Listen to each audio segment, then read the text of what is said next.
এখন আমি হচ্ছে লেবু বাগানে আসলাম, সুটকিপল্লী থেকে হচ্ছে লেবু বাগানে আসলাম। খুব ভালো, এই জায়গায় হচ্ছে ছবি অনেক সুন্দর আসবে।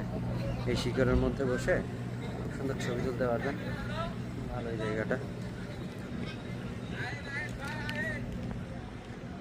আর আরেকটা বিষয়, আপনারা চাইলে হচ্ছে সরি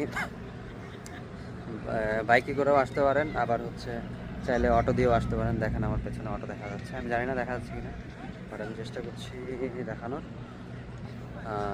এটা হচ্ছে লেবু বাগান, ভালোই, পুরো বালু। আর হচ্ছে লেবু লেবু নাই যদিও, তবে জায়গাটা সুন্দর, ভালোই। আমরা এখন বাজে হচ্ছে 3:30 থেকে 4টার মতো বাজে, এই টাইমে আসলাম। ভালোই লাগতেছে খুব, একটা ঠান্ডা একটা বাতাস আছে। আর একদম সাদা বালি, একদম সাদা। লেবুর বাগানে হারিয়ে যেতে চাই। এহ, সেই এই জায়গাটা অনেক সুন্দর লাগতেছে আসলে। ক্যামেরাতে আসা সম্ভব, মানে আসে কিনা আমি জানি না, তবে বাস্তবে হচ্ছে খুব সুন্দর। এদিকে আমার পেছনে খুব সুন্দর একটা জায়গা, মানে একদম সাদা বালু আর পেছনে গাছ। ভালোই লাগতেছে, মানে অনেকটা মরুভূমির ফিল দিতেছে। যদিও মরুভূমিতে হচ্ছে সাদা বালি থাকে কিনা আমি জানি না, কারণ আমি কখনো যাইনি তো। তবে দেখে অনেকটা এমনই মনে হচ্ছে, পুরোটা বালু আর হচ্ছে আশেপাশে গাছ। মরুভূমিতে তো গাছও থাকে না।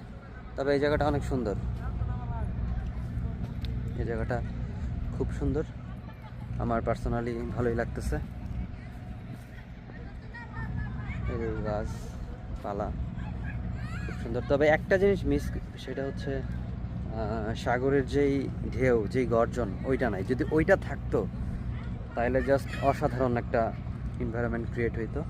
তারপরেও ভালোই লাগতেছে, খারাপ না, ভালো লাগতেছে।